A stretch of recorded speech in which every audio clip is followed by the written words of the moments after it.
ఆధార్ కార్డుకి ఓటీపీతో పని లేకుండా, సెల్ నెంబర్తో పని లేకుండా ఎలా డౌన్లోడ్ చేసుకోవాలి అని చెప్పి నిన్న ఒక వీడియో చేశాను. ఆ వీడియో 17,000 దాకా వ్యూస్ వెళ్ళింది.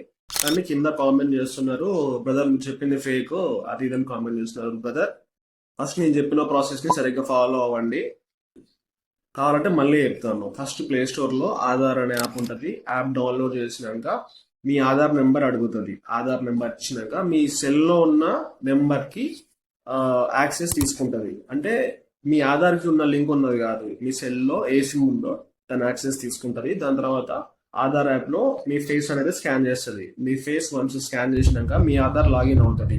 మీ ఆధార్ లాగిన్ అయ్యాక కింద డౌన్లోడ్ ఆధార్ అని చూపిస్తుంది. డౌన్లోడ్ ఆధార్ మీద క్లిక్ చేస్తే మాస్క్డ్ ఆధార్, అన్మాస్క్డ్ ఆధార్ అని చూపిస్తుంది. అన్మాస్క్డ్ ఆధార్ మీద క్లిక్ చేసి ఆధార్ డౌన్లోడ్ అవుతుంది. మీ ఆధార్లో ఉన్న ఫస్ట్ 4 లెటర్స్ కొట్టి మీ డేట్ ఆఫ్ బర్త్లో ఉన్న బర్త్ ఇయర్ కొట్టాలి. ఫస్ట్ 4 లెటర్స్, దాని తర్వాత బర్త్ ఇయర్ కొడితే మీ ఆధార్ అనేది ఓపెన్ అవుతుంది. అదే మీ ఆధార్కి ఉన్న పాస్వర్డ్ అనమాట. ఎందుకు ఇంతలా చెప్తున్నానంటే, ఫోన్ నెంబర్ లింక్ లేక, ఆధార్ కార్డు లేక చాలా మంది బయట ఇబ్బంది పడుతున్నారు. ఆధార్ కార్డు ఎలా తెచ్చుకోవాలి తెలియక విలేజ్లో కానీ, ఏజ్డ్ పర్సన్స్ కానీ, వేరే వేరే చదువురాని వాళ్ళు కానీ చాలా ఇబ్బంది పడుతున్నారు. వాళ్ళకి ఫోన్ నెంబర్ లింక్తో పని లేకుండా ఎమర్జెన్సీగా ఆధార్ కార్డు కావాలంటే ఈ విధంగా ట్రై చేస్తే వాళ్ళకి చాలా హెల్ప్ఫుల్గా ఉంటుందని ఈ వీడియో చేసిన. సో దానికి 17,000 వ్యూస్కి నాకు 300 లైక్స్ వచ్చినాయి. కనీసం మనం చేసే ఇన్ఫర్మేషన్కైనా లైక్స్ ఫాలోవర్స్ రావాలని